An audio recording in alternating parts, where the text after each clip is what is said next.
Hotrany araba tompoko lasy tompoko vavy tonga soto anatin'ny fandarana mikolo hevitra indray amin'izao zoma alina izao manasanao ampanajana anaraka izany hatramin'ny farany ao anatin'ny vanim-potoana ny fifidianana isika ao anatin'ny fampelezakevitra tanteraka andro vitsivitsy mialoha izany fifidianana solombavambaoka sy filoham-pirenena ho tanterahana amin'ny faharoapolo ny volana desambra izany mazava ho azy fa ny mahakasika ny mety ho fifandanjahan-keriny anivon'ny parlemanta no loahevitra hiditsika amin'ity anio ity araka izay fanambara tamin'ireo fampafatara maro samihafa hatramin'ny fiandohan'ny herinandro ny vaovao ny songadina kosa nefa tamin'ity herinandro ity dia ny fahalasana ny filoha afrikanina tatsimo teo aloha Nelson Mandela izay isan'ny atao hoe andrarezina eo amin'izany tontolo politika izany malaza maneran-tany ary ny dodidodony izao tontolo izao noho ny hoe mahalehilahy nanana ny nampiavaka azy any Nelson Mandela izay mazava ho azy araka izany fa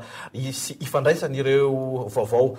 samihafa ireo ato anatin'ny ady-hevitra amin'ity anio alina ity ny fanontaniana mipetraka manoloana izany dia ny hoe mbola mila olona tahaka ny Nelson Mandela avy Madagasikara vao handroso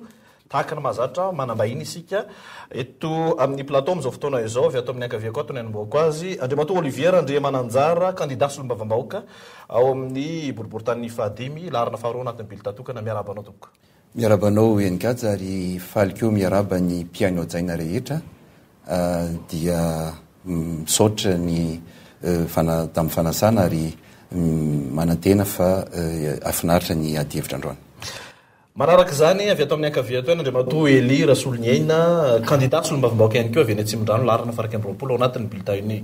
bilita tokana miaraba tonga seto amin'ny kolo-hevitra miaraba ny Enikajy dia miaraba ny vahoaka mpiaino sy mpanaraka ny kolo-tv rehetra dia tsady dia manararaotra ny fandraisam-pitenenana firariana fiononana ho an'ny fianakaviany Andriamatoa Nelson Mandela sy ny vahoaka ny afrikana tatsimo ray manontolo fa itsika manaraka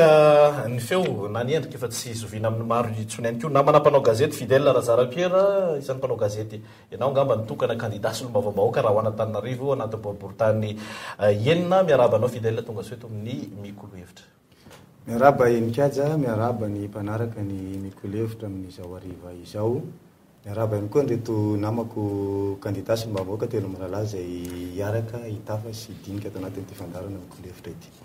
ary ato amin'ny ankavanako eto akaiko eto Andriamatoa Germain Rakotonirina larana fa 7 kosa indray izy ao anatin'ny bilita tokana amin'ny boriboritany fahadimy tonga soa eto amin'ny fandarana tompoko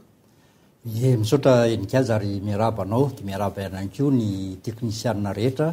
ary miaraba manokana ny vahoaka ny boriboritany fahadimy eny ary araka ny mahazatra antsika eto anatin'ny fandarana dia misy hatrany ny hevitry ny olo-pirenena izay alaina izany ahafahantsika manaingana izany ady-hevitra maro samihafa izany kiondalana lehibe no lalovan'ny Madagasikara amin'izao fotoana izao hifidy filoham-pirenena hifidy solombavambahoaka isika afaka andro vitsivitsy manoloana ny zava-misy ary mbola mila olona tahaka ny Nelson Mandela avy Madagasikara vao mety ho afaka hihazo ny lalan'ny fampandrosoana sy ny fivoarana raha antsika aloha ny hevitry ny olo-pirenena mahakasika izany momba ny eto Madagasikara momba ny raha ny fotom-pisaina Mandela dia tiako konko raha hitombo ny fotom-pisainany ny filoham-pirenena eto Madagasikara satria mila fiovana amin'ny malagasy na ara-toe-tsaina izany na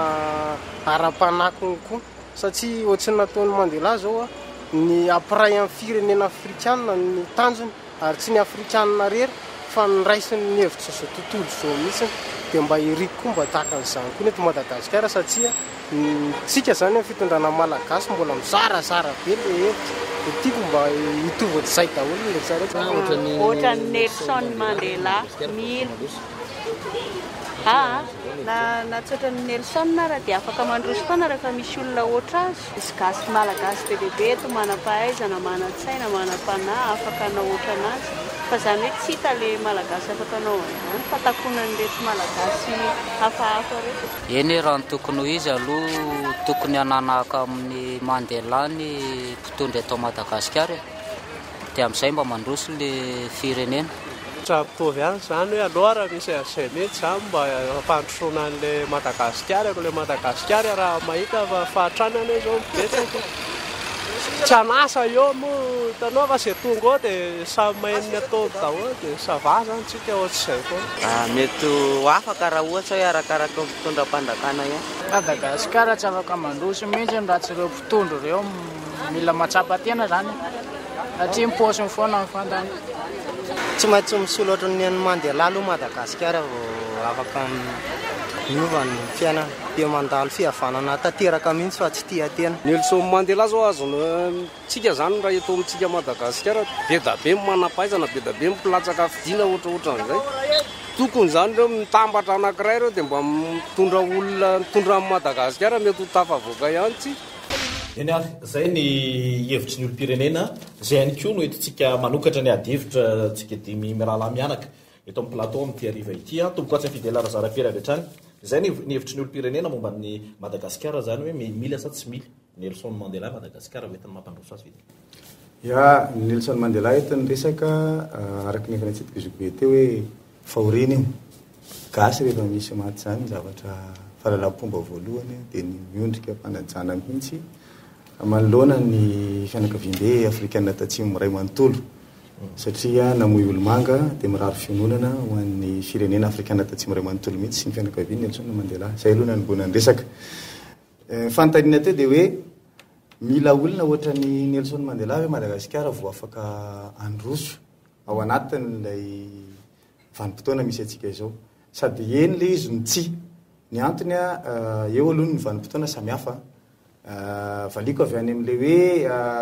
tsy aloha zany le izy hoe tsy satria naninona mahatonga Nelson Mandela nigadra 17 taona tranoma izy nange satria niady tamin'ny fanavaka vambolokoditra zay zavatra efa tsy misy eto Madagasikara raha ohatra ka zay zany ny ilaina zay vao misy olona zay vao misy fandrosoana hiverina any amin'ny fanavaka vambolokoditra fe zany aloha ny gasy amba tsy zay kosa. Nelson Mandela ihany koa anaovana anazy indray hoe eny dia manana toetra tsara izy zany ary misy zavatra tokony alaitahaka be da be ao anatin'ny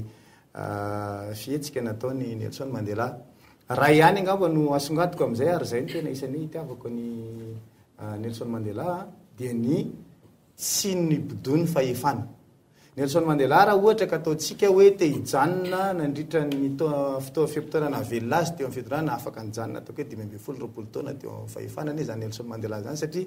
tsy havitany mihitsy ny olona ifaninana aminy fa ny olana dia hoe mila fifandimbiasa toerana ny fahefana mba hisiny bonne gouvernance araky ny fitenitsika foana ary ny olona efa lasa lavitra amin'ny sehatra ny demokrasia sehatra fanaovana politika ny resaka etika sy ny sisa 5 taona mandarainy nataony teo zany dia nijanona izy zany tsy anana ny mpitondra afrikana maro dia maro mihitsy ety amin'ny tany afrikana na ny eto amintsika ary eto amintsika rahantsika malala nisy 20 taona teo amin'ny fitondrana nisy mandaa anankiroa nisoroana tamin'ny lapelina mihitsy vao niala na dia efa tsy mety ny ataony ny sasany vao namena kely teteza mita efa nanao teteza mitatra efa taona mbola sikirina amin'ny lapelina vao miala tsy mety hiala fa mbola mitady fahefana ihany zay le tsy fahaiza mionona manoloana ny fitiava-pahefana zay zay no mety hamarina le hoe mila olona ohatry Nelson Mandela hoe Madagasikara afaka androsa mila atsika amin'izay lafa zay satria mila olona manana zay toe-tsaina hoe ilaina ny fandimbiasa-pahefana raha tiana hisy ny bonne gouvernance. Zokobe Germain Rakotonirina tovhevitra amin'izay ve ianao? Hitovizana ihany tokoa ny hevitra lazainy namana Razarapiera teo fa ny tiako hanampiana anazy fotsiny angamba hoe inona moa le toetra anankiroa angamba akoatran'le hoe tsy fidiviana fibodona fahefana nanana ny zany Nelson Mandela zany dia tsara soritana angamba soritana tsara ny fitiavany tanindrazana dia ny fandeferana ary ny fifamelana. Inona moa le hoe fifamelana satria raha nivoaka avy any amin'ny figadrany Nelson Mandela dia tsy nitazona lolopo tamin'ireo nanagadra azy ireo fotsioditra moa zany ny tiana hoteleny eto fa izy ara no nitarika ireo mpiray tanindrazana azy amela ny fitaovam-piadiana ka eto amintsika ve mbola ilaina ny olona toy izany tena mbola ilaina tokoa zany le olona ka asana misy ve amin'izao fotoana zao hoe mafeno ireo fepetra zay nondrazaina teo zay. Fanontaniana mipetraka zay misy ve amin'izao fotoana zao mafeno an'ireo fepetra eo rehefa aveo tsika ovalitsika zay fanontaniana mitovy ny Zokobe Olivier Andriamananjara. Misaotra anao enikazana ny fitenenana ombako manana aloha ny fiaraha-miory amin'ny vahoaka afrikanina tatsimo zay efa nambarany namana teo mila olona toy ny Nelson Mandela ve vao androso Madagasikara. Andriamato Nelson Mandela dia hitatsika fa modely tamin'ny fitiavan-tanindrazana. Ary izay modely zay araka mamodely azy dia tokony ho tarafiny. Hitatsika tamin'ny fanadiadiana teo fa mangetaeta ny vahoaka malagasy amin'ilay hoe mba fahitana olona mendrika hitantana an'ilay firenena. Ka rehefa mangetaeta ny vahoaka malagasy indraindray izy rehefa tena mahatsiaro fa latsaka ankaterena dia mahatsiaro an'izay hoe mangetaeta zay. Ka amin'izay fotoan'izay zany dia za dia mahita fa mila olona atao modely toy ny Nelson Mandela ny mpitondra malagasy amin'izao fotoan'izao, ary tsy hoe ny mpitondra filohan'ny repoblika fotsiny ihany, fa tokony hitoy le izy hatrany amin'ny solombavam-bahoaka zay tena isolovavam-vahoaka mba olona mendrika no hitantana. Ka amafisiko zany fa mila modely toy ny Nelson Mandela Madagasikara ahafahany miroso tsaratsara kokoa. Modely ahafahana miroso olona anankiray ijoro. Efa hatramin'izay no isaky misy tolom-bahoaka dia ohatrany misy olona heverina fa misy foana, ohatrany tsy tonga amin'izay hoe Nelson Mandela zay mihitsy ve zany tsika malagasy. Elira solonyaina raha amiko manokana aloha zany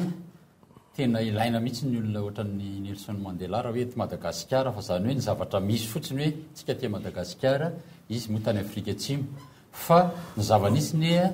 ngiady izy dia zay nahatsapahany hoe tena marary anazy hoe nampigadra anazy avy amin'ny tolona nataony, ary taorinany voahany tany ampigadrana ihany koa nefa tsy nanary azy mihitsy ny vahoaka. Ny dikan'izay isika vahoaka malagasy eto Madagasikara mihitsy ny tokony hatsapan'izay zavatra hoe rehefa hijery olontsika dia ataovy zay mba hoe hitovitovizana fijery amin'izay Nelson Mandela zay, satria misy olona napetraka eritreretintsika fa mampety hoe ampandrosan'ity firenena ity kanefa mandisy fanantenana amin'ny vahoaka foana hatranatrana araka voalazan'reto izy telo namako reto. Izay indrindraindrindra ny tena mahafisako hoe anjaratsika no mijery hoe iza marina ny tena olona afaka atokisa amin'ny vahoaka aloha voalohany indrindrany, ary faharoa afaka andiny tena tsara hieritreritra hoe tsy hanaroatra fahefana, ary andiny tena tsara mba hoe atraizany fetra hitondrako an'ity fanjakany ity mba tsy hironana any amin'ny tolom-bahoaka faharoa indray na fahatelo aorianan'izao iainantsika izao. Ya somary tonga dia itsika avy hatrany angamba le fanontaniana hoe ianareo solombavim-bahoaka ve zany zao no candidat solombavim-bahoaka no hojeren'ny olona, eritreretan'ny olona hoe ahitanan'izany olona anova Madagasikara zany. Ireo filoham-pirenena roa reo no hojeren'ny olona hoe ray amin'ireo ve ny anova sy ampandroso Madagasikara, fa reo olona reo ve na ianareo solombavim-bahoaka ve ianareo candidat mety ho afaka hakatahaka ny toetra Nelson Mandela. Fidèle Razarapera. Ny zava-misy ara-politika zany mametraka foana arakaraka ny vanim-potoana fa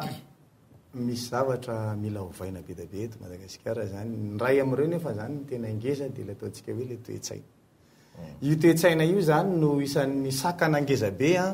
na inona vinavina zany, na inona hevitra tiana atao entina ametrahana endrika rafitra mitovy amin'ny any ivelany any. Tsika nge mahita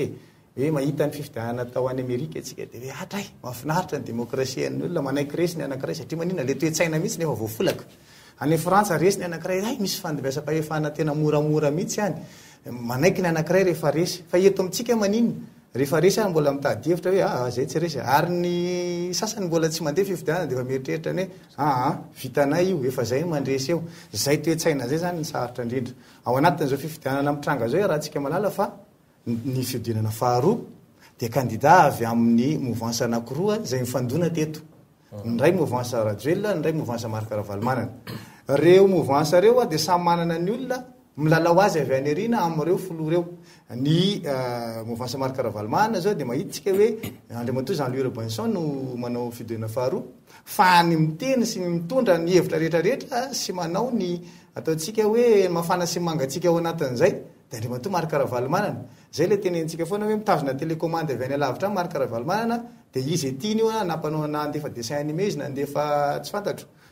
hijery baolina ve izy sy nohatran'izay, dia zay ny ataony le tia Madagasikara. Dia ohatr'izay koa ny avy atao amin'ny ilany hitantsika ny zavatra ataony Andriamatoa Andry Rajoelina, izay tsy vitany manosika ny filoham-pirenena fotsiny ihany fa mbola manosika solombavam-bahoaka ihany koa hatramin'ny petadrindra ary dia sariny zany hoe tena télécommande keza be mihitsy nytazomina izy ndray zany tsy dia hoe ty jero externe ngamba dia mandefa likoliko satran'izany izay koa zany zavatra anankiray ohatra hoe nitranga zany ao anatin'le izy inona zany ny fiatraika an'izay ny fiatraika an'izay dia simba le toe-tsaina raha politika eto Madagasikara ahoana moa ny afahantsika akatahaka ny zavatra misy any amin'ny firenena mandroso ny eto amintsika lomorina foana le toe-tsaina hoe ze fomba rehetra ka azo atao ka mbola ifikirana amin'ny seza dia ampiasaina raha mety mamoaka lalàntsika dia aveo tsika ihany mandika an'le lalàna tsy misy heritaona akory tsy mandingana eny-bolana akory dia efa tsika ihany ange manovan'le lalàna ahoana moa ny afahantsika hanao zavatra hoe mendrika manaraka ny tokony ho izy eo amin'ny fitsipika mampanao politika raha ohatra ka ohatr'izay foana ny toe-tsaina lalaovantsika an'le politika iverenantsika le décret nalaza mahakasika anareo solombavam-bahoaka iny rehefa aveo fa hoapetrako ndray fantaniana tsy amin'ny zokobely rasolinaina hoe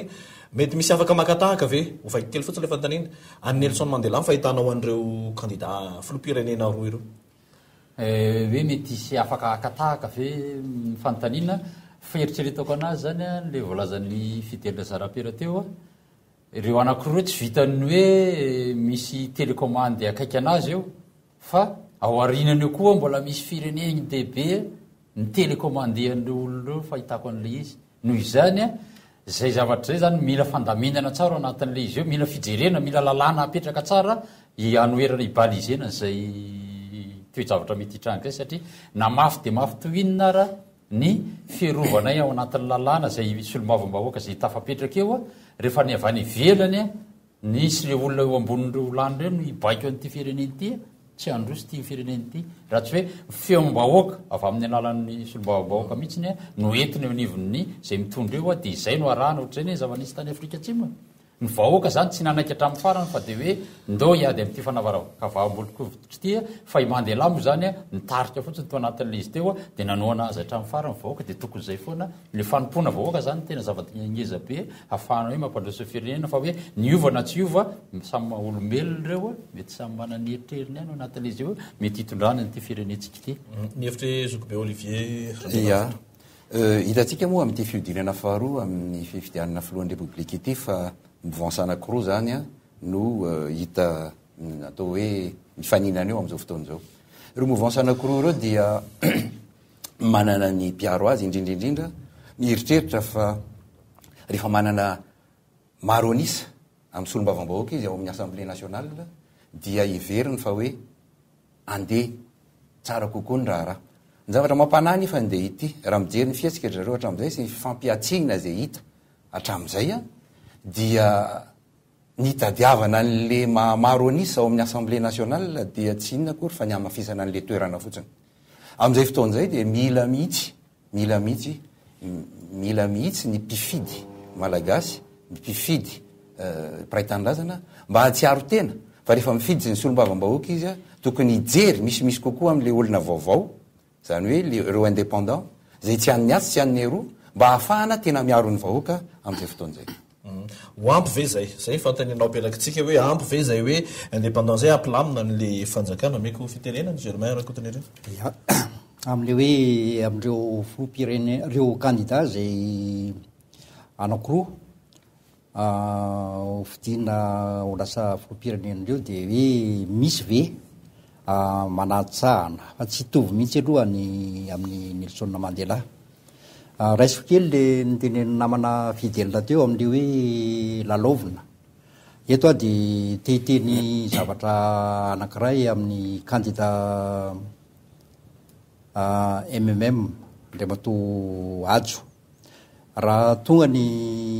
résultat ny anina dia tao amin'ny larana fahatelo nisy anazy ary rehefa nandeha ny fifampidinihana rehetrarehetra teo amin'ireo candidat rehetrarehetra dia zany ajo zany no tsy mba nandray position mihitsy hoe anoana ny atsy na anoana ny roa ary zavatra tena ngeza be tokoa izany fanapakevitra zany ary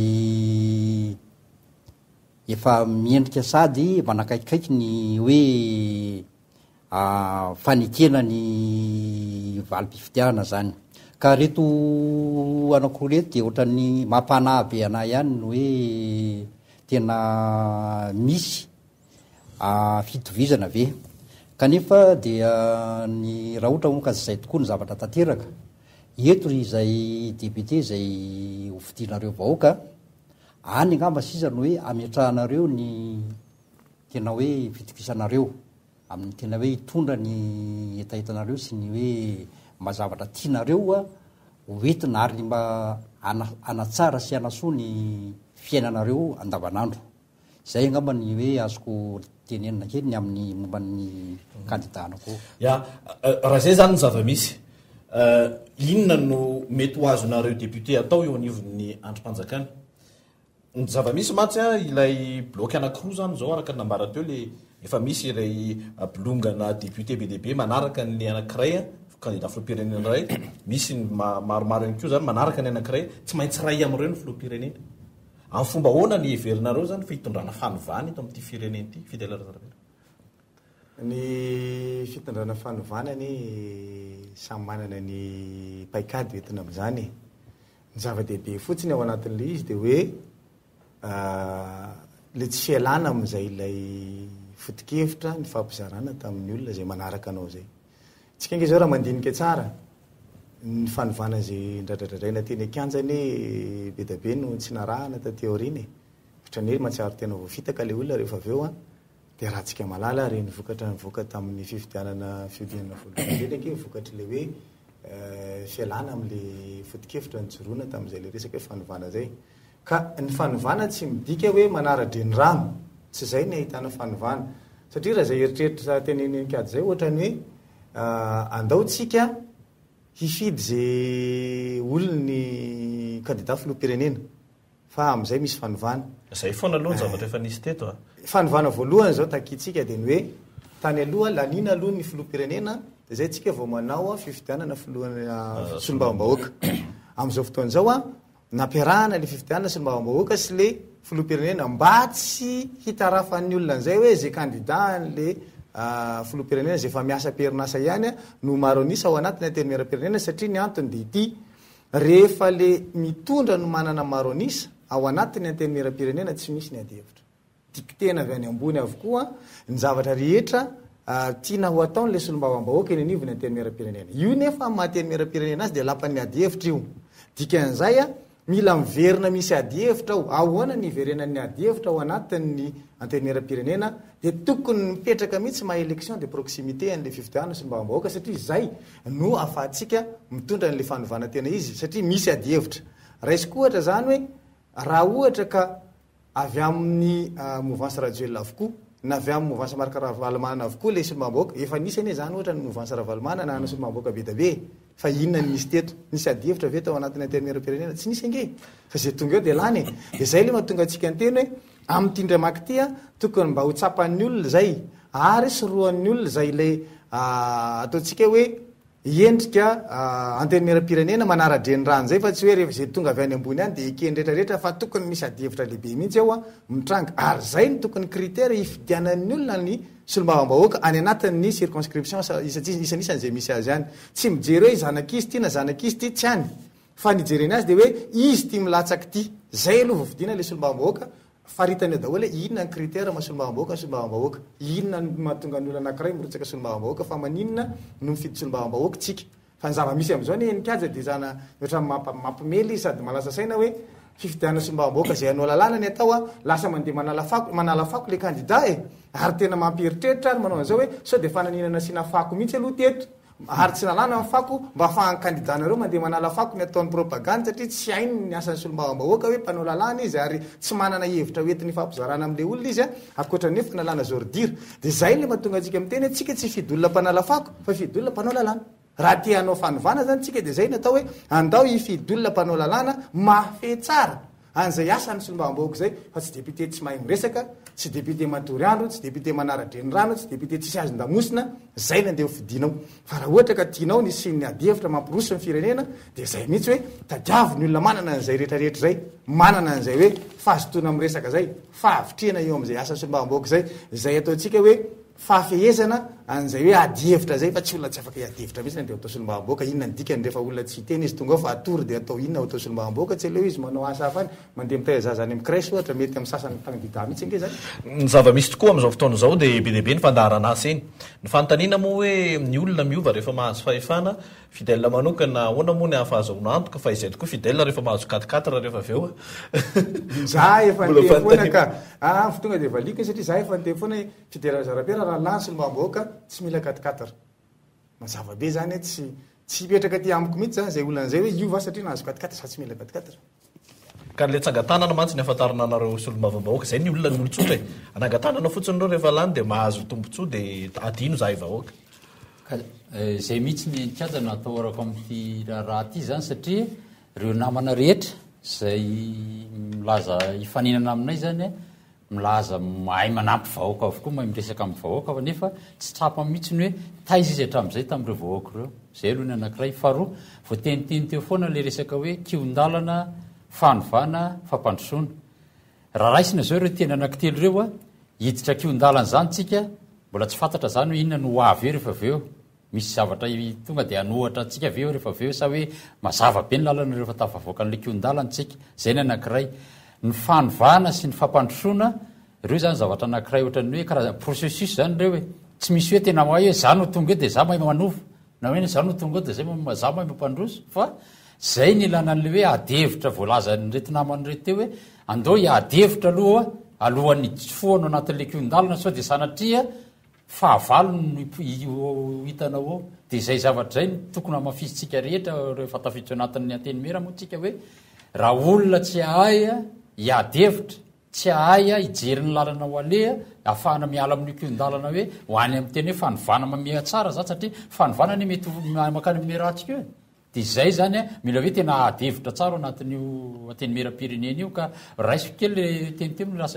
resaka an'le décret nareo hoe raha io ve no mipetraka eo de manahoana ny eritreretanareo azy manao ntsika tsy miankina anatin'le izy eo izay indrindrindrindra zany hoe ampifondronana ny hery hitovizantsika tany amin'ny afrika atsimo hoe andao avondrona ny hery ho atsika reto mba ahafahana hoe miady mafy mba anoerana zany raha sanatria misy izay teny midina avy any amin'ny zay olany filoha-pirenena eo ary farany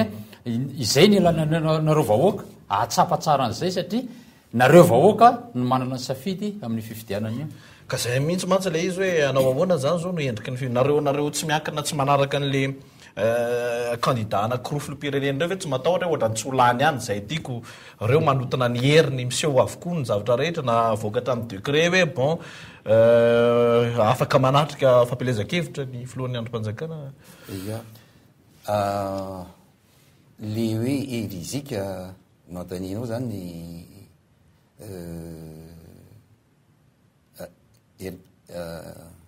inikaja azafady izahay rehefa nirosaka ohatranay manokana moa zany zao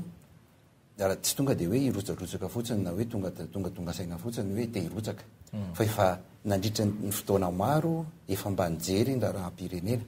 ary izay manokana de nylofo tam'le hoe fanabeazana ny olo-pirenena nao mahafisiny zany telo taona lasa zay mba hitazana ny olo-pirenena ho mendrika kokoa atsiaro tena ary afantatra ny zavatra tokony hofidiny raha mame ohatra anankiray ako mikasika anay manokana hoe sarara amin'ny ahoana moa zany le olona manaraka ny anay tompoko rehefa ohatra ka hoe misy mandeha mametraka afisy de fa tazaina mihitsy hoe voalohany indrindra efa misy ny fanarahana tamin'ny fivoriana miaraka tamin'ny distrika hoe tsy takonana ny afisin'ny hafa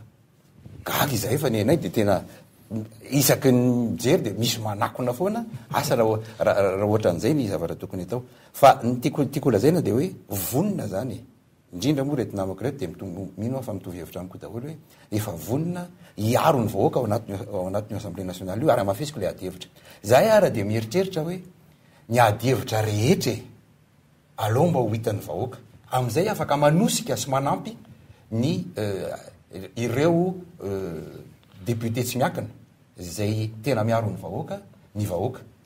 ny tediavinay zany de mba hoe ho télévisé daholo ny adihevitra rehetrarehetra ao na de atao hoe ny any amin'ny commission ary mba ho hitan'ny vahoaka amin'ny atsipriany hoe iza marina ny tena miaro ny vahoaka ary inona ny tokony ataony mba hanampiny andreo olona reo zay miaro azy. Tsy tokony adino hoe na ny didim-panjakana farany teo ianareo tsy miankina indrindraindrindra zany hoe zay natolotry ny fikambanana tsy afaka nolotra prime ministre inona ny eritreretanareo herinareo rehefa ao amin'ny assemblée nationale? Ao amin'ny assemblée nationale rehefa mandeha ny adevitra raha ohatra ka efa nisy lalàna mipetraka nefa niovana décret iveriko fa tsy de olana amin'ny ao anatin'ny antenimieram-pirenena no anohitra an'izany amin'ny alalana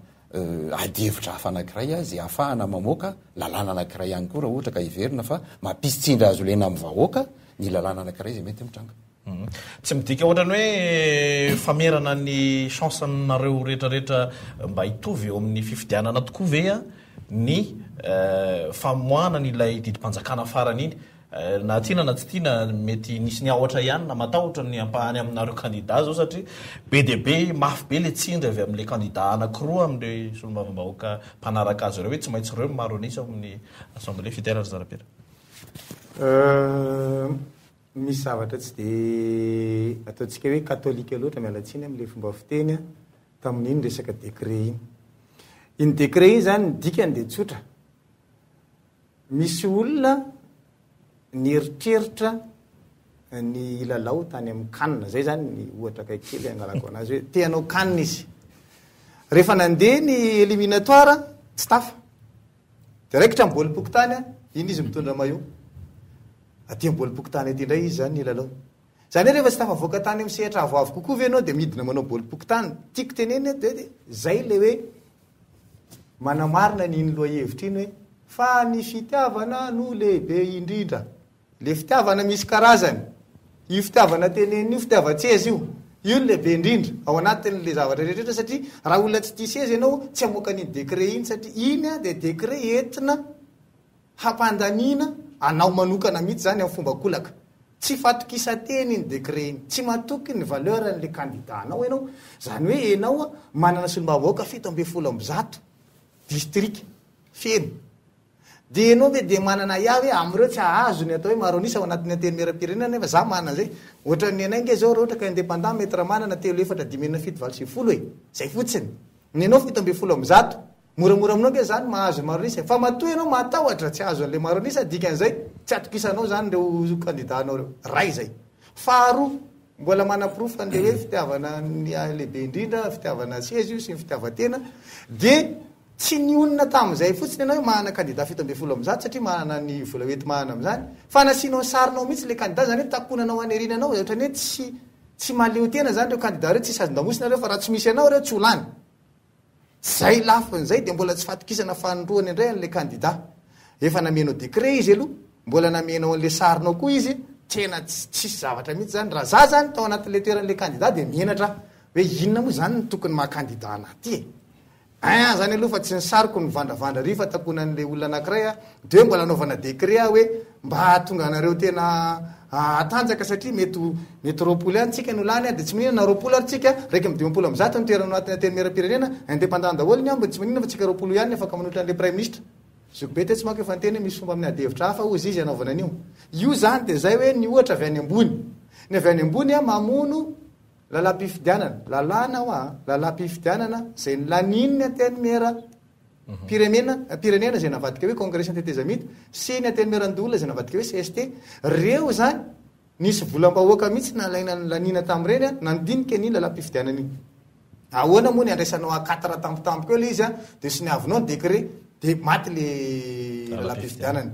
Dia solombavambahoaka koa afaka manao an'izay. Zokbe Olivier moa tsy tia hanitsinitsy an'le izy fa tonga dia tsiko mihitsy le izy hoe raha ohatra ka ampianarinareo an'izay fomba zay zany zay mbola misy zavatra ambanimbany kokoa an'le décret koa zany afaka manona an'le décret ohatra raisina amin'izay hoe fitsipika anatiny fehny solombavambahoaka ao anivony antenimieram-pirenena iny koa dia afaka man'izay hoe araka ny fitsipika anatiny zay mifehantsika solombavambahoaka dia mametraka tsika fa afaka manolotra prime ministre daholo nolana dia atao nitsangatana lany zay ok mandeha io foana koa nge zany le décret ohatra zay teneniko zay mety misy adevitra hafa azo anaovana an'izy hoe amafany solombavambahoaka any indray rehefa avy eo tsika zany eto ny tiana tenena dia hoe boka zay le resaka fitapitaka sy le resaka hoe kajikajy majinijinike fa rehefa solombavambahoaka dia solombavambahoaka fa tsy angalanao mizana le izy dia hoe reto lanjaina amin'ny grama tony lanjaina amin'ny kilao de samy hafa zany le solombavamboaka raha solombavamboaka lany tanekandreo mety hoe 10 000 ny électeur any mitovy ny solombavamboaka lany misanay eo boribory tany faharoa zay 89 000 ny électeur tsisy mahasamy hafa anazy sany solombavamboaka zany tsy azon'olo anjaina amin'ny kilôny aty de tsy azon'olo anjaina amin'ny grama ny satria hoe nareo ve 89 000 raha tena mavesa-dany zay ke zany de ny atsimon-drano ny any amin'ny atsimon-drano mahatratra roa etsy maheriny azy ny fidy eo aminy reny zany tokony asaina manolotra prime ministre ohatra ka olanjaintsika amin'ny kilôny solombavamboaka fa tsy hoe rehefa avy aty amin'ny mouvance any radio izy de zay mahazo manolotra prime ministre raha avy any mouvance mahakaravalomany izy de zay mahazo manolotra prime ministre ny hevitra zokobe Germain Rakotondrina momba le décret le angamba alohany hoe resana momba an'le décret de iteny kely fotsiny momba an'le hoe inona marina moa ny hoe andrasana zany amin'le député reo eto dia hita ihany tokoa le tonga atao an-tsaina le nitenen'ny namana Fidèle teo hoe lasa député hoe mpanangona fako mpanamboatra mpanao tetezana lalakely zay no anina ary reny de ohatrany hoe fomba hoentina hisarihana ny le vahoaka Fidèle olona reny ary mino afa tsy roboka amin'ireny azo lazaina hoe famitaha-bahoaka reny ny vahoaka fa mahafantatra tokoa hoe ny olona tena hoe tokony hovidiana ka raha ohatra hoe arabina zany ny voalaza rehetra teo dia any amin'ny vahoaka zasy izy any tokony hoe hipetraka zany ny safidy hoe tena hisafidy tsara tokoa ny olona zay afaka hoe tena hoe hisolo vavana azy satria ny député tokony eo zany de hoe député tsy manaiky hoe holalovina amin'ny resaka politika député afaka hoe tena miteny mety ary miteny indrindra miteny hoe tena tsy mety ataon'ny mpitondra fanjakana ny solution moa zany efa lazainy teto namako reto teto ny hoe amin'ny momban'ny resaka décret de mbola azovana amin'ny zavatra hafanko zay zavatra zay fa ny tena tsara zany de ny firaisan-kina reo député rehetra zay voafidy reo ao anatin'izay rehetra izay ny tranga misy ihany koa ary isan'ny ihany mpifidy zany amin'izao fotoana izao de ny hoe hanao ahoana no endriky ny fifandanjahan-kery eo anivy no solombavambahoaka io na tiana na tsy tiana betsaka ihany koa ireo izay tsy afaka ny fidy ary betsaka ireo tsy nisafidy ny amin'ireo candidat filoham-pirenena roa ireo zany hoe tsy azo atao tsinitsinina zany ny fahitanareo an'izay hoe fifandanjahan-kery zay tahakana ahoana zany mety ho endriny eo amin'izao fotoana izao manoloana n'le candidat filoham-pirenena ankiroa mitarika n'le député tokony araka amin'izay atosika izy ireo mafy mba ho maro an'izy resaka fifandanjahan-kery moa zany resahana marina toko fa ny zavatra nisy moa zany tamin'ny fidonana voalohany ty be dibe zao ny olona tsy mifidy teo anatin'le izy teo de nisy moa ny fanamboarana teo amin'ny senita mbola betsaka ihany na fahitana azy am'izao zay manao propagande eo iny mbola tsy tafiditra anatin'le izy mpifidianana ihany nefa reo olon'ireo tsy azotsika tsy niavina fa manany hevon'ireo eto amin'ny tany sy fanjakana ka avy amin'ny alalan'izay ny tena hoe misia solombavambahoaka tena mahafantatra tsara hoe inona ny tena hevitry ny vahoaka afahantsika hoentiny eo anivon'io antely meram-pirenena io satria raha ohatra ka ny maro nisy tsy afaka ny fidy ampin'ny mpifidiny tsy miankina ny maro anisa zany eto Madagasikara ny dikan'izay reo zany ny tena tokony mavesa-drano de miverina miteniny Fidèle zanam-pera teo hoe tokony zay zany ny anana prime ministre satria reo ny tena mahasolo tena ny vahoaka raha manontolo mitondra ny tany sy fanjakana kanefa zay zavatra zay anjaratsika solombavambahoaka rehefa tafapetraka etsika rehefa aveo no mieritreritra sy manitsy tsara an'izay mba hoe inona marina ny lalàna afahantsika manitsy an'izay zavatra zay mba tsy ho ifototra ty amintsika lay hevitry vahoaka tokony ampandrosoana ny firenena ohatran'ny lavitrezaka ihany ny fahitako azy nareo hoe tsy mieritreritra hoe ho sarotsarotra ihany ny ahatongavan'ny indépendant na ny tsy miaraka amin'ireo candidat filoham-pirenena roa ireo amin'ny zava-misy amin'izao fotoana zao Olivier Andriamanazary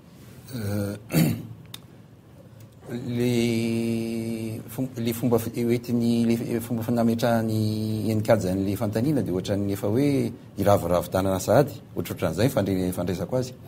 le firavoravizan-tanana zany de faentina mihitsy mba hitazaina an'le vahoaka aloha ary hitazana ihany koa ny olona zay rotsaka hoe mba tsy misy firavoravizan-tanana tokony ho hita azy tokony ho modely efa ndresaka modely tsika teo taritoko makany am'le hoe rehefa olona rehefa tonga am'le toerana de lasa miova mbola firavoravizan-tanana ihany zany ny antony de ity mila tazaina aloha le olona mba hoe tsy ho izaina ao anatin'ny saina satria rehefa mahita olona vonony ianao dia tokony efa matoky ianao roatra ka mametraka an'le mahita azy sy ny zavatra rehetrarehetra tokony tsy mieritrretra zavatra fa aloha le olona hiasa tsara aloha ary toiziko ihany le izy amin'le hoe tsy ampiny misy olona tsy afaka ny fidy aza adino fa ny olom-pirenena manana ny tanjany foana na afaka ny fidy izy na tsy afaka ny fidy ary zay mihitsy ny ilana n'le solombavam-bahoaka hoe le rehefa andeha ho any amin'ny vahoaka izy tsy hijery tsony an'le hoe ity afaka ny fidy ty na ty tsy afaka ny fidy fa rehefa andray ny hevitra ny vahoaka izy ka andeha ho eny amin'ny vahoaka dia mandray le olom-pirenena rehetrarehetra na afaka ny fidy io na tsy afaka ny fidy mbola manana ny heriny zany ny vahoaka amin'izay fotoan'izay ary zay ny tokony anome hery sy tokony ampirisika foana ny solombavam-bahoaka hoe tsy tokony ravoravo tanana fa miatrika ny zava-misy raha ohatra mantsy le valin'le fifidianana filopirenena voalohany iny nijerena dia be dia be mihitsy am'izao fotoana amin'izao miteny hoe tsisy miracle indray aloha raha ny valim-pifidianana ho anatananarivo e fa tsy maintsy ho lasa ny docteur Robinson na ho lasa ny rajonal mampianina mety mitombona ve zay fidèle tsy azoko tsara le izy hoe tsisy miracle hoe tsisy miracle tsisy iovafiry zany amin'ny résultat tamin'ny fidinana voalohany iny fa nany candidat député dia mety ho zay ihany no toetoetry ny mpifidy azy ireo zany hoe tsy hanana chance mihitsy anareo na hoe kely de kely chance anana anareo manoloana n'ireo candidat ny filoham-pirenena sy ny solombavam-bahoaka nge tsy mitovy ezany io zay nyray mpanatateraka nyray mpanao lalàna izy ty manko disoina le ady hevitra nge zay ny olana ao anatin'le izy mpanao lalàna ny solombavam-bahoaka fa tsy mpanao lalana dia misy zany mametraka fa ohatrany hoe fahefana mpanatateraka le solombavam-bahoaka dia mitondra le ady hevitra makany eo zany mahatonga antsika mijery an'izay hoe raha tianao vitany aty aminao raha tianao vitany zavatra aty aminao misy fampandrosoana aty aminao dia fidiny solombavam-bahoaka avy eo amin'le lany filoham-pirenena satria amin'izay io no miara-miasa aminy dia io ny afaka anao fampandrosoana diso zany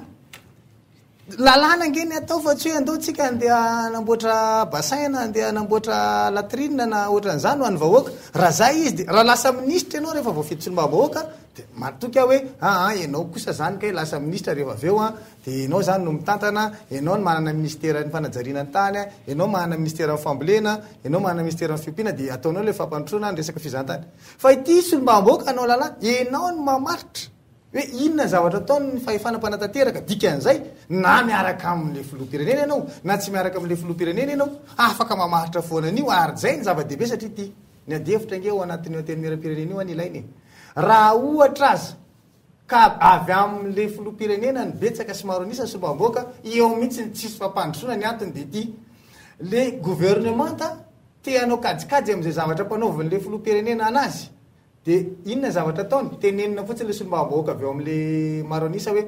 laninareo ty dia tsisy ady hevitra io fa tonga dia manangatana dia na tsara na ratsy ho an'le vahoaka zany iny dia laniny fa raha ohatra kosa tsy avy amin'le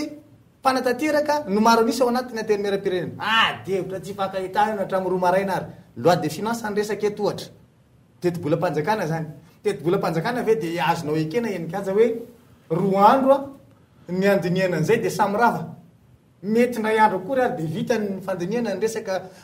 teti-bolam-panjakana teti-bolam-panjakana anarivo ny miliara ny resaka io dia vetivety atsika dia vita hoe ty ny ministeran'ny fambolena ty ny ministeran'ny fiompiana ty ny ministeran'ny foloantà ty ny an'izao vita atao ny tsangatanana lany iny tsisy ady hevitra fa io tokony tsika araina mihitsy fa maninona ny anay eto amin'ny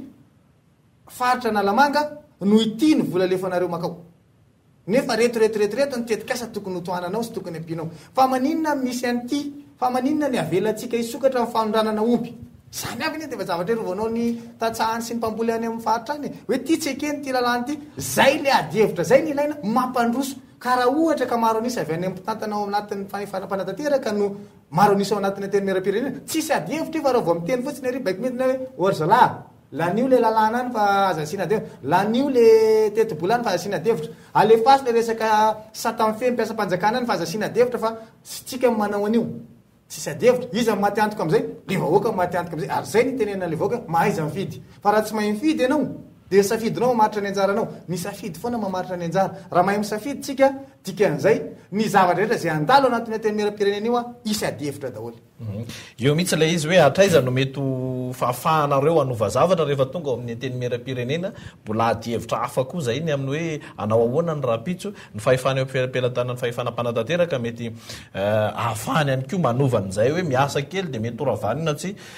adihevitra mipetraka avokoa zany fa ao anatin'izay rehetrarehetra zay amin'ny zava-misy amin'ny firenena amin'izao fotoan'izao zany ny tena tiako apetraka de hoe ahoana no heverinareo solombavam-bahoaka zany rehefa lany eo fa amaro toerana n'le fanjakana raha toka tsy maronisa zay mantsy le kajy ny mpitondra hoe mba tonga nay ho stable eto le empêchement tamin'ny 9 mantsy ny zavatra nitranga rehefa hoe régime parlementaire de matahotra an'izay ohatrany hoe makalesona am'izay zany de na de napetraka la démocratie verina indray taorinan'izay le maronisa à 90% 97% amin'ny parlement ya io zany dia miakina be dia be amin'ny vahoaka foana zany ny ampatonga an'izay amin'le hoe rapport de force sy ny hoe fifandanjakery io zany raha ohatra ka hoe ny vahoaka no ratsy safidy de tsisy mihitsy ny équilibre équilibre de pouvoir moa zany ao anatin'ny antenera-pirenena ka tokony ahifidy ny vahoaka satria mbola mivelona ihany hoe tsy misy zavatra azo vaovao hoe azo atenaina zavatra hevitra vaovao azo atenaina amin'izay ho lany filoham-pirenena eo fa miankina be dia be amin'izay ho solombavavahoaka miankina be dia be aminay solombavavahoaka zay ho lany ka dia fampianarana amin'ny vahoaka zany ny tena tokony atao hoe mba apetrao amin'ny olona tena hoe hitondra tokoa an'izany hoe fiovana zany ny safidy fa aza jamban'le hoe fanomezana t-shirt na fanomezana vary fizarana vary kely telo kapoaka na fanomezana koveta kely eny amin'ny bassin eny ny safidinao fa tena mba apetrao amin'le olona afaka hiady tena miady fa tena tsy anaikilemenana rehefa tonga any amin'ny antenenam-pirenena de zay nisy ny équilibre ao anatin'ny hoe rapport de force amin'ny ny exécutif sy ny mpanao lalàna législatif zokobe eli ny any afatra ataoko amin'ny vahoaka zao de le fanamafisana an'izay lesahan'ny fitehirizana-pera teo hoe ty resaka solombavambahoaka ty mantsy tsy mba misy diplôme aloha fa raha ny tokony ho izy zany amin'ny mahasolombavambahoaka zay de mba jerenareo vahoaka tsara hoe izy marina ny tena mahasolo vavanareo satria izy tia pampitsaivoka amintsika rehetra tsy hoe tsy fanafarana entana ho any ivelany kirany ho any sinina na anangomboka hatrany ambatony razaka izy ty fa hijeran'izay lafin'izay ohatran'le loi de finance te mako mila lalinina tsara izy io ka raha olona tsy afaky ny andalina io ohatra no tafapetraka maronisa anivon'io ateny mera-pirenena io de zay baika avy any ambony fotsiny no ataon'ireo tsangatanana eo de ho diso lalantsika de hiverina amin'ty ho aloha indray de zay zavatra zay ny tsara patsahivina amin'ny vahoaka hoe mahaiza tsara nareo mijeriny hoe iza marina ny tena olona afaka isolotena ampandroso an'ity fireneny ity tsy isy ny olana eo amin'ny mpanatanteraka sy ny mpanao lalàna raha tsy zany de verina indray ny resaka ampesement raha fa ohatra hoe misy nykorotana satria natonga ny ampesement ny taraina ty amin'ny vahoaka tsy maintsy isy any ny fivondronana fa ny atahorako fotsiny ny kilalaom-bola ao ambadika ny ateny mera-pirenena efa miresaka kilalaom-bola tsika mety ahoana ny fipetraka izay zao amin'ny anteny mera vaovao satria be dia be tokoa le indépendant tsy maintsy raikitra mikôtikôty tsy mikôtikôty roa any ihany koa no ametrany olo-pirenena ny teniny hoe zay tsy mahatoko mpanao politika antsony fa reo ange manao vavany te olany avavy fidèle avavy namana Eli namana Olivier namana Germain hoe tsy maintsy lany te olany de fidèle zaravera le te olany zay aloha tsy marina tena tsy nge fanahana ty ny zavatra mahafinaritra na fotsiny ao anatin'le izy hoe mirotsaka ianao de hoe tonga any vahoaka le afatra aloha apitainao zany za rehefa manao fampirezankevitra de zao ny teneniko hoe fidèle Zarapiera mpanao gazety izy ary tao anatiny zay asa fanaova gazety nataon'izay dia nitondra fanakanana ny tsy nentina atao mpitondra tsy manaiky ny gaboraraka atao amin'ny are-pirenena sy ny fananam-bahoaka tsy manaiky tsy indrazo lena dika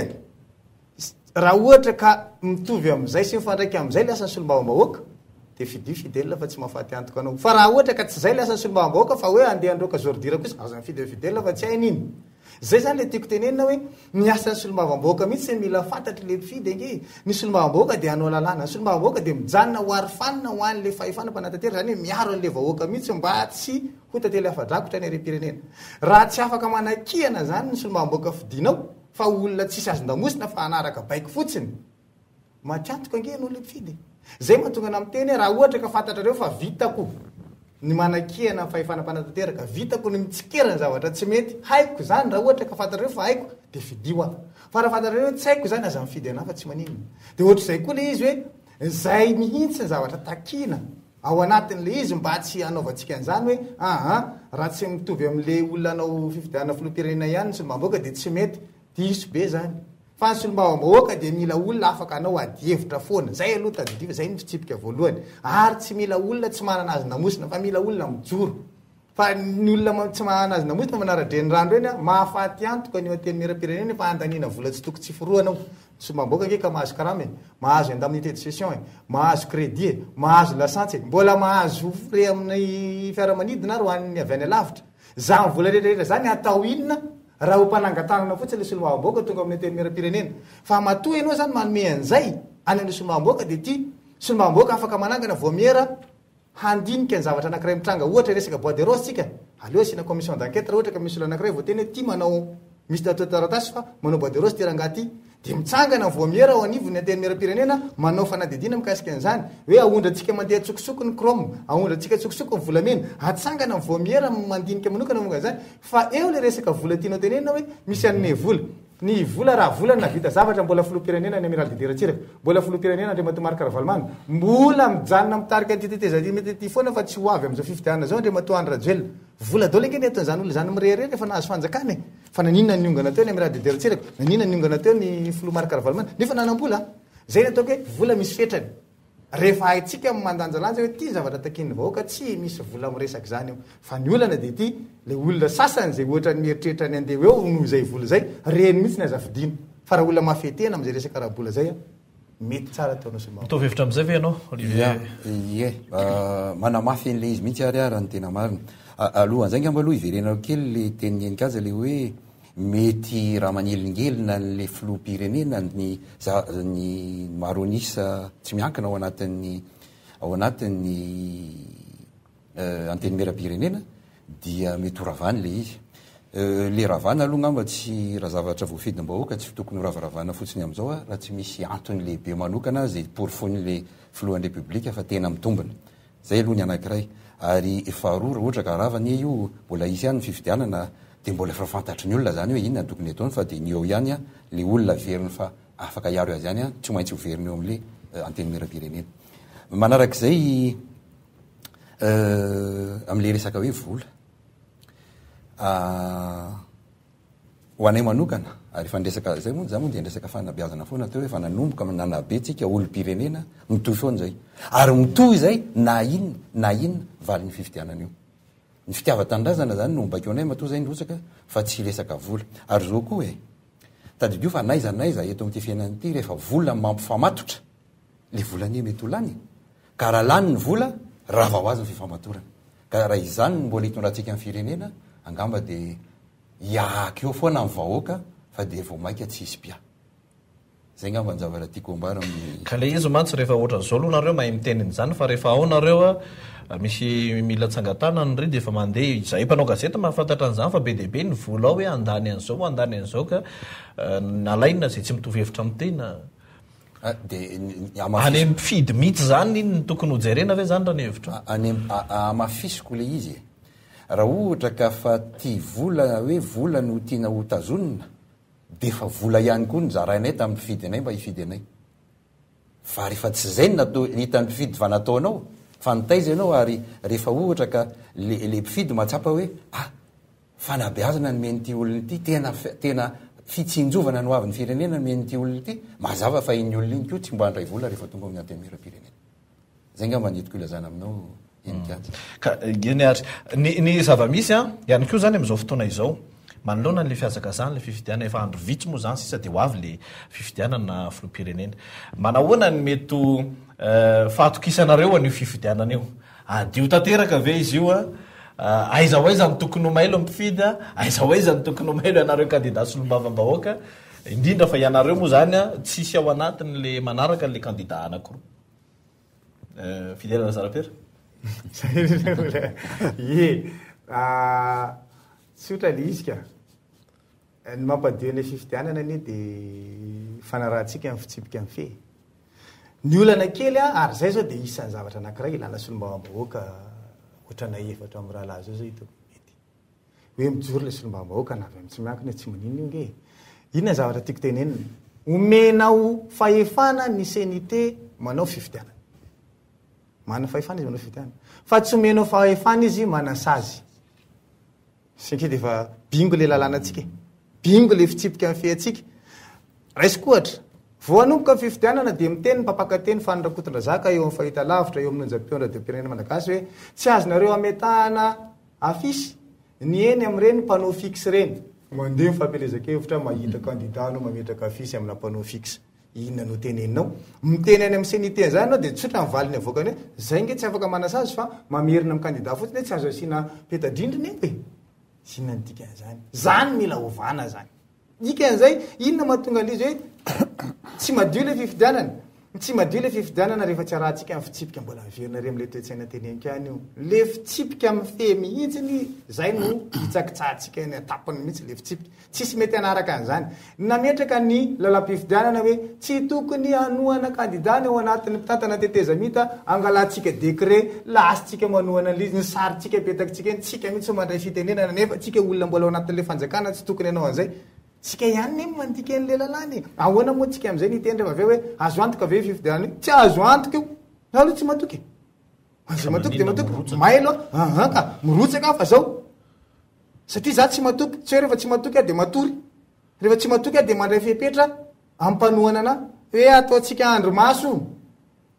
de embenatsika hoe ato misy zavatra tsy mety a mijorotsika etotsika mijery tsara ty misy ohatran'izao a ry misy manao hevitrehevitra ohatran'izao samby mitsangana za de manentana mihitsy ny candidat tsirairay indrindra ny avy aty amin'ny tsy miankina hoe embeny ny safidin'ny olona mifidy anao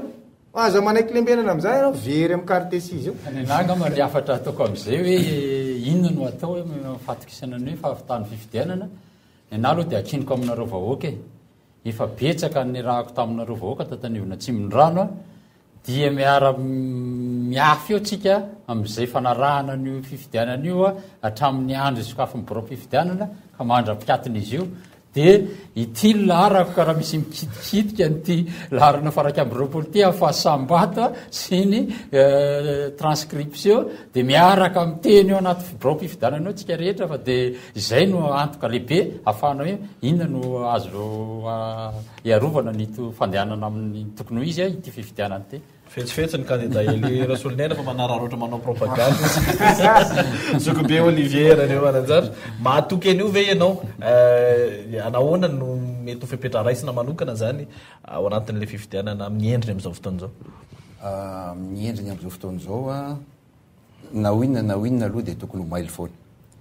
ary mailo amin'ny zavatra mety ho kajikajy ataon'le mouvance anankiroa amin'ny fametrahana ny candidat ny azo maronisa ao a mila tandremana zay a fa mailo any koa am'izay mety ho fandehan'ny fifidianana rehetrarehetra so sanatrika hoe tsy mitodika tsara ny bulletin unique fa hoe numéro zao a dia tsy fantatra koa raha nisy korana na tsisy korana fa tokony mailo vaoka hoe atodio tsara aty a ary raha maso tsara arak'izay le izy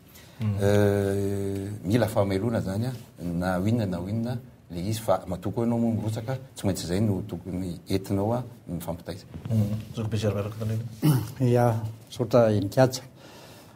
sambany eto Madagasikara zany no isy hoe fifidianana koroa samy hafa atao amin'ny andro anankiray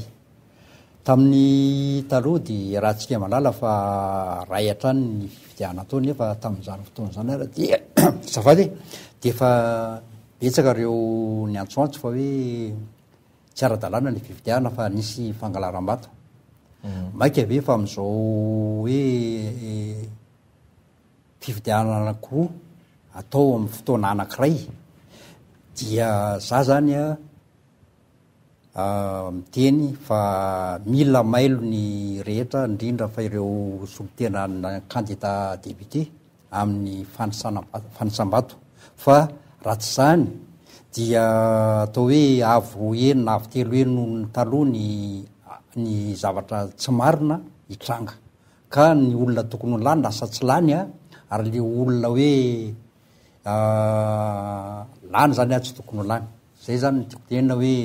misy tsy ho mila fanaraha-maso akaiky de akaiky mihitsiny zany de miakina amin'ny hoe ny délégué zany a miakina amin'ny scrutateur zany a ny fanaraha-maso sy miakina amin'ny candidat tsirairay avy. Za koa mahita hoe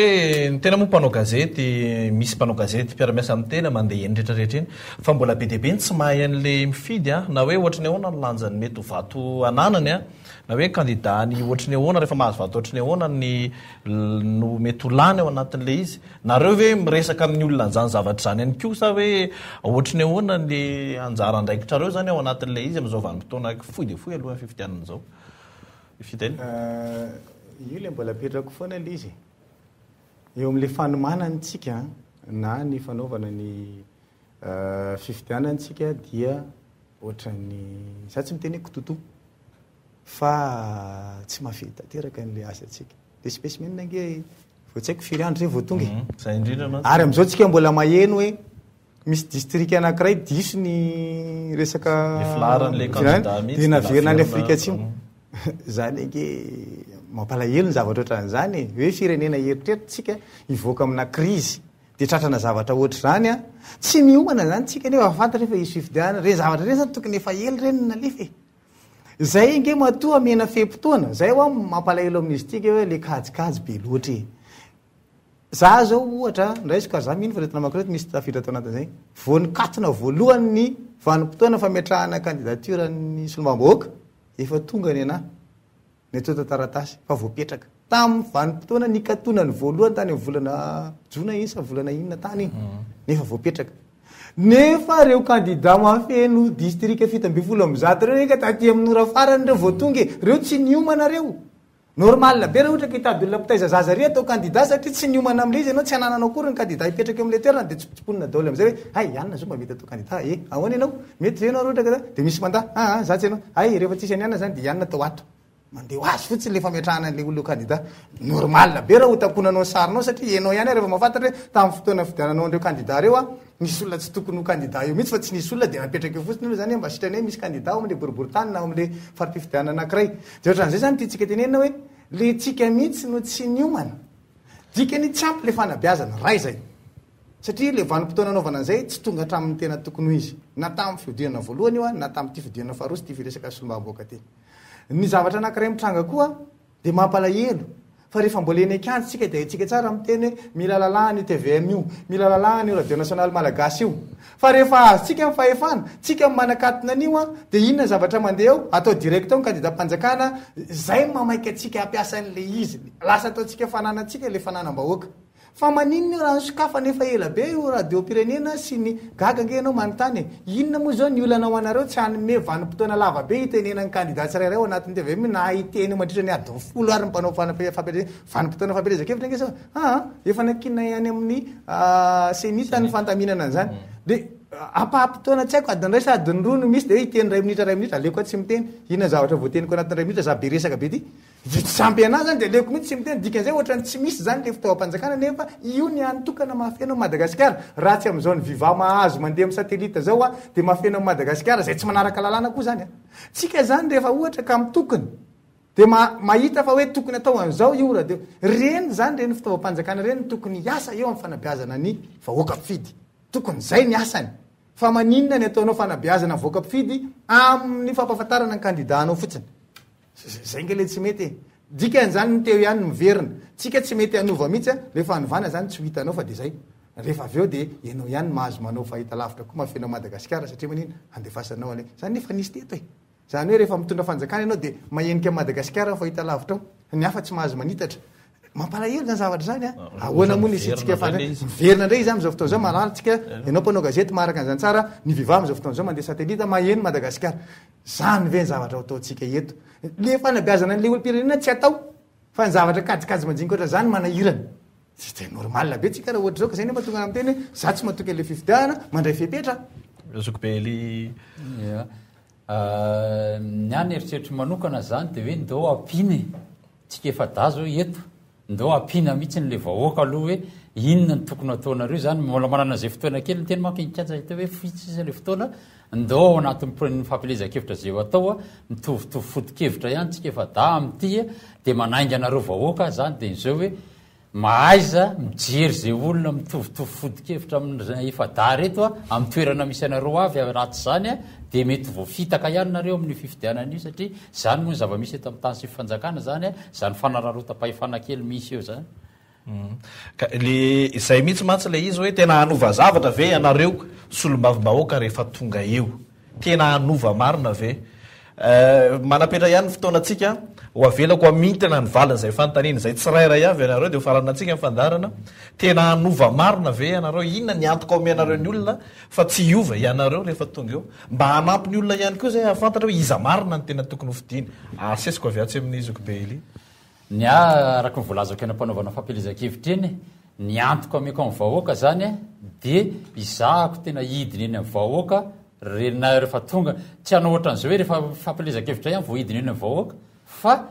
telo volana na efa-bolana farafatarany de hidiny eny amin'ny vahoaka en'ny vahoaka anao tatitra aloha raha misy ny tatra vana fitotram-panjakana raha tsisy dia en'ny vahoaka zay nisan'ny antoka ray lehibe afafantaranareo hoe tsy niova marina ve ranga iny ary ny afatra farany apitaky amintsika vahoaka de zao lanona-pahavaratra ty fifidianana indray mandeha tya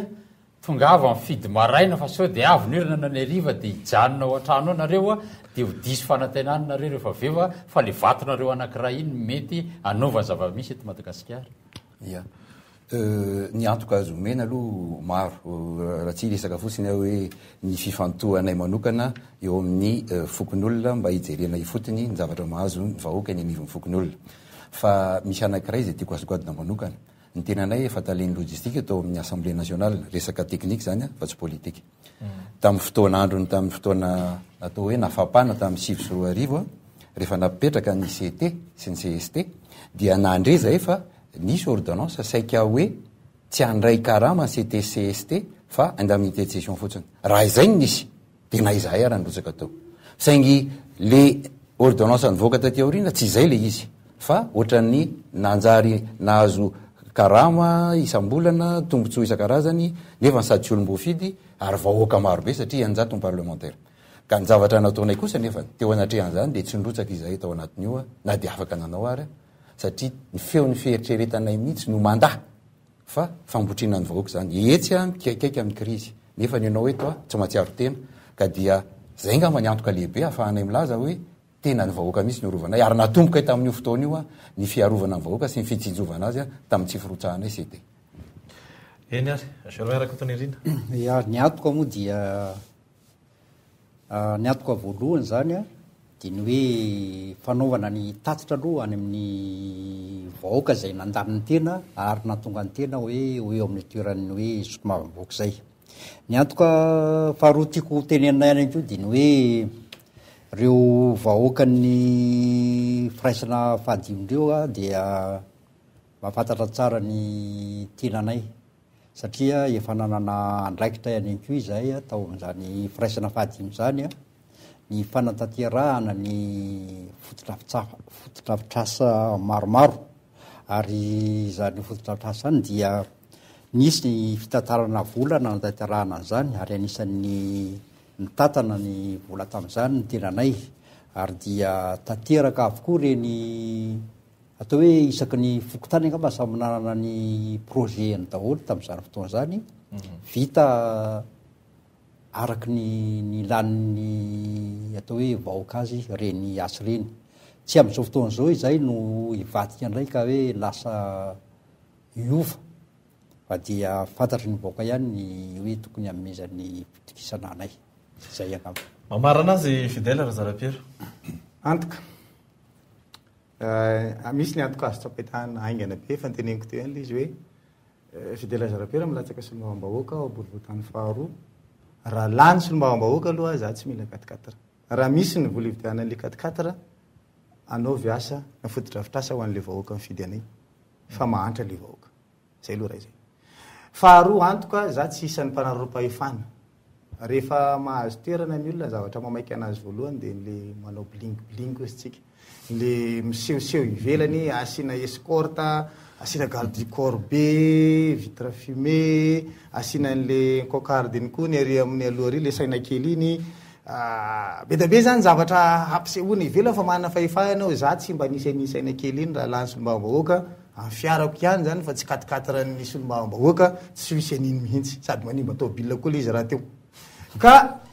zay aloha zany de fa antoka azo tsapahitana nareo ny antoka hafa za ny zavatra andreseko lahatra mifidy raha ihany za fidinareo anao lalàna de ho ataoko ny lalàna manitsy ny fiainanareo ary mijanona ho ary fanina miaingy avy am'izay mahanteny mera-pirenena hoe io a ny mampisy ny fifandanjakery eo amin'ny fahefanam-panatanteraka sy ny fahefanam-panao lalàna zay ihany ny asan'ny solombavam-bahoaka de mijanona amin'io fidèle fa fidèle tsy andeha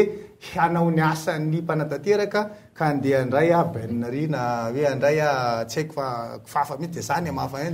mba atao endrika ivelany zay zany anany zavatra petrako antoka petrako aminareo tsy mivoana amin'ny asan'ny solombavam-bahoaka ny asa ataoko ary za de mijanona ho fidèle le nafantaranao anahy iny any le fidèle kely fidèle be aminao za eny ary tompoko lasy tompoko vavy Olivier Andriamananjara larana faharoa ao amin'ny bilta tokana amin'ny boriboritany fahadimy ilira solony aina larana faraky amby roapolo eny atsimon-drano fidèle razarapera larana fahatelo amin'ny bilta tokana amin'ny boriboritany faharoa ary Germain Rakotonerina larana fahasivy amby roapolo amin'ny bilta tokana ao amin'ny boriboritany fahadimy mankasitraka anareo efatra amin'ny rahalahy nanaiky ny vahiny teto amin'ny fandarana mikolo hevitra tamin'ity alina ity mankasitraka ihany koa atsika rehetra ny tokantrano any nanaraka ny fandarana hatramin'ny farany amin'ny alahady amin'ny iray ora ny famerenana ny fandarana amin'ny heriny toy izao indray isika hitondra loha hevitra hafa no heverina inona fa nafahatsika nahafantatra nanampy atsika teo amin'ny safidy tokony atao manoloana zao kiondalana lehibe alovany Madagasikara izao ny adihevitra nentina tato anatin'ny fandarana mikolo hevitra tamin'ity anio ity tompoko lasy tompoko vavy amin'ny heriny indray fotoana atsika manaraka veloma indrindra tompoko